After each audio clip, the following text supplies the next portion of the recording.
আমি তো এখানে থেকেও অ্যাক্টিভলি দিদির কোনো খোঁজ করতে পারছি না। আমাকে তো সেই আমার বন্ধু বিকাশ, আমার কমিশনার বন্ধুর উপরই নির্ভর করতে হচ্ছে। ও তো ওর কাজ করছে, আমি তো এখানে শুধু শুধু বসে আছি।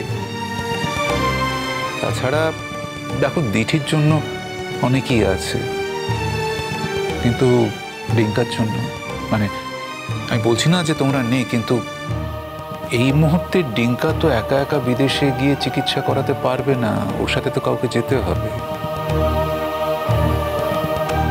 মাইট অ্যাজ ওয়েল বি মি। তার মানে রোহিত আঙ্কেল, এটা কি প্রমাণ হয়ে গেছে যে ওর অপারেশন সাকসেসফুল হয়নি? আনফর্চুনেটলি হয়নি। দেখো, এটা আমরা ধরেই রেখেছিলাম যে 5% চান্স আছে, সেই 5%-এর মধ্যে ডিঙ্কা নাও পড়তে পারে। এটা আমাদের বোধহয় প্রত্যেকেরই মাথায় ছিল। As luck would have it, আমাদের হয়নি। ডিঙ্কা চিকিৎসায় ঠিক হয়নি, কিন্তু আমাদের তো সেকেন্ড অপশন খোলা ছিল। আমি তো তোমাদের বলেই রেখেছিলাম, যদি এখানে কিছু না হয় ডিঙ্কা আমার সাথে ইংল্যান্ডে যাবে, ওখানে গিয়ে থরো চেক আপ হবে। আমি ডাক্তারদের রিপোর্টসগুলো পাঠিয়ে দিয়েছি, ওরা রিপোর্টসগুলো দেখে আবার ওই চেক আপ যখন হবে সেই রিপোর্টসগুলো দেখে ডিসকাস করবে যে কোথায় কি অ্যাভিনিউজ আছে, কোথায় এই রোগটার ট্রিটমেন্ট বা নতুন কোনো যদি ট্রিটমেন্ট প্রসিডিওর এসে থাকে তো সেগুলো আমরা অ্যাভেল করব। আপনি কবে যাবেন রোহিতা? ডাক্তারদের সাথে আলোচনা করে যা বুঝেছি, যতটা তাড়াতাড়ি যাওয়া যায় ততই মঙ্গল।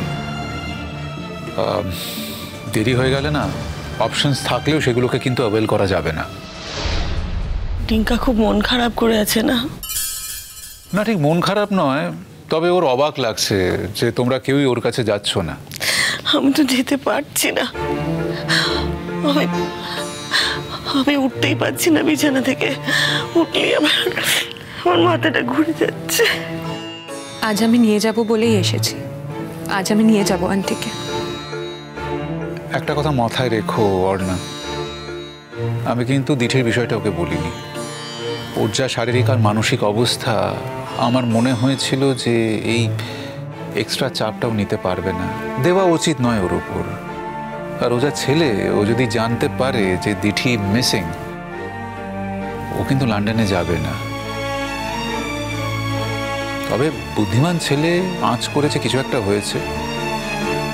আমি আকার ইঙ্গিতে বুঝিয়েছি যে তোমার অপারেশনটার ধকল মা নিতে পারেনি, তাই একটু মানসিকভাবে বিপর্যস্ত হয়ে পড়েছে, এই বলে ঠেকিয়ে রেখেছে আর কি। তুমি চিন্তা করো না রোহিত আঙ্কেল, আমি আজই আন্টিকে নিয়ে যাব প্রত্যুষের কাছে। সেই ভালো। আর দেখা করে এসো শ্রীময়ী, কারণ এরপর তো বেশ কয়েক সপ্তাহ ওর সাথে তোমার দেখা হবে না, তোমাদের কারোরই দেখা হবে না। আপনি যে টিঙ্কাকে নিয়ে যাবেন, আবার কবে ফিরবেন? মানে কতদিন পরে ফিরবেন? সেটা নির্ভর করছে ওর অপারেশনটা সাকসেসফুল হওয়ার উপর। যদি সাকসেসফুল হয়ে যায় তাহলে আর আমার আসার প্রয়োজন পড়বে না, ও একাই ফিরে আসতে পারবে। আর যদি তা না হয় তাহলে তো আমি ওকে নিয়ে আসবো। রোহিতবাবু, আজ মন থেকে একটা কথা বলতে বাধ্য হচ্ছে।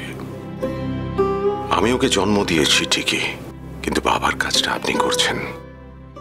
আপনি ওর প্রকৃত বাবা। অনিন্দু, আপনি না প্লিজ এই কথাগুলো বলবেন না। আপনি প্রত্যেকবার এই কথাগুলো যখন বলেন না, আমার প্রচন্ড অস্বস্তি হয়। দেখুন, ঠিক একজন ভালো ছেলে, একজন গুণী শিল্পী, আমি ওকে খুব ভালোবাসি। ওর এই বয়সে এসে ক্যারিয়ারটা, জীবনটা থেমে যেতে পারে না। আমার কাছে কিছু সুযোগ আছে, কিছু কন্ট্যাক্টস আছে, ওর চিকিৎসা করানোর মেডিকেল ফ্রেটার্নিটির কিছু লোকজনদের আমি চিনি, ব্যাস এই সুযোগটাই ওকে দিচ্ছি। আমার জায়গায় যে কেউ থাকলে না একই কাজ করতো। ওটা প্লিজ অনিন্দ।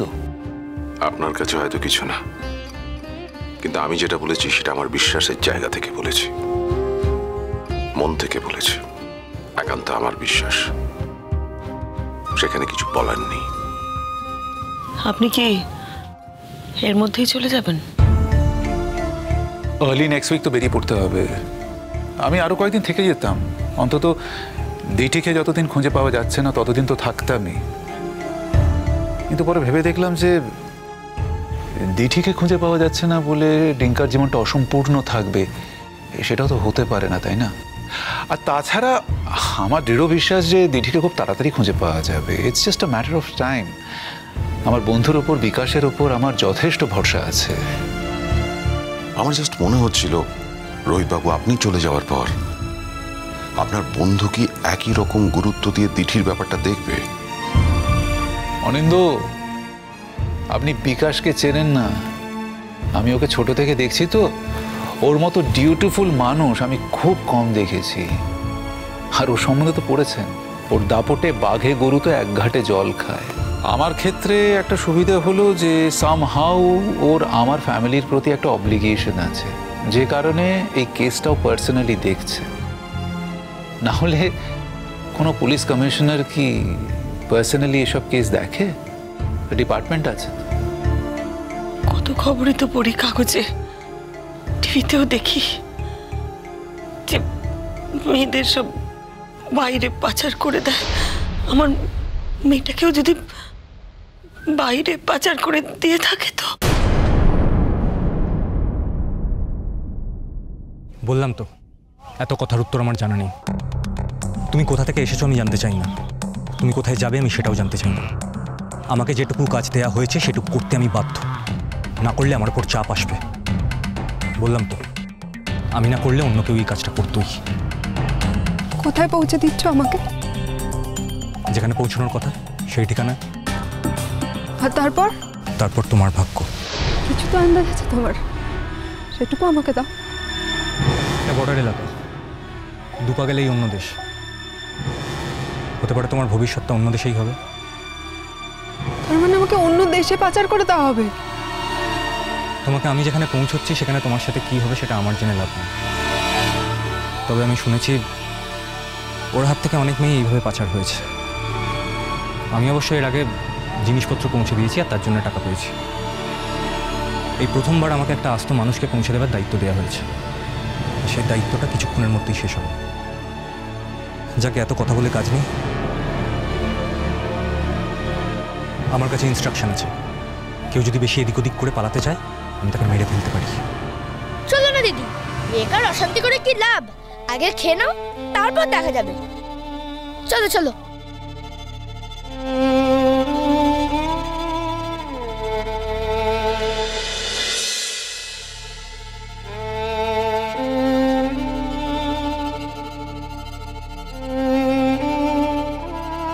বসো। আমার কিন্তু আর সময় নেই, গাড়ি স্টার্ট করতে হবে। হ্যাঁ, গাড়ি স্টার্ট করো না। যে মেয়েটার ভবিষ্যৎ নিজের হাতে আগুনে পুড়িয়ে শেষ করে দিচ্ছ, তাকে বিসর্জন দিয়ে দিচ্ছ, একটু বাদে হয়তো অন্য দেশে চলে যাব আমি। সেই মেয়েটা খেলো কি খেলো না সেটা ভেবে কি লাভ? গাড়ি স্টার্ট করো, আমি রেডি। এ নাও দিদি, খেয়ে নাও। তুমি তো কিছু খাওনি, খেয়ে নাও না। না, আমি খাবো না। তাহলে যে আমাকে বিসর্জন দিয়ে দিচ্ছে তার দেওয়া খাবার আমি কিছুতেই মুখে তুলবো না।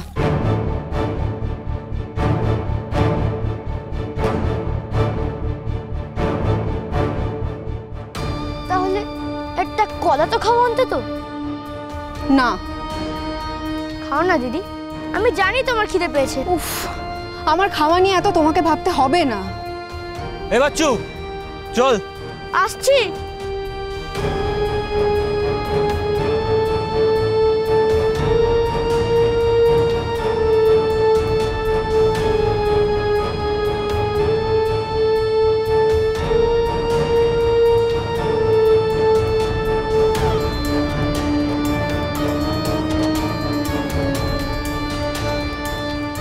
চেঁচামেচি করে কোনো লাভ নেই। চেঁচামেচি করলে থানা, পুলিশ, লোকজন কেউ আসবে না। তোমার জেনে রাখা ভালো।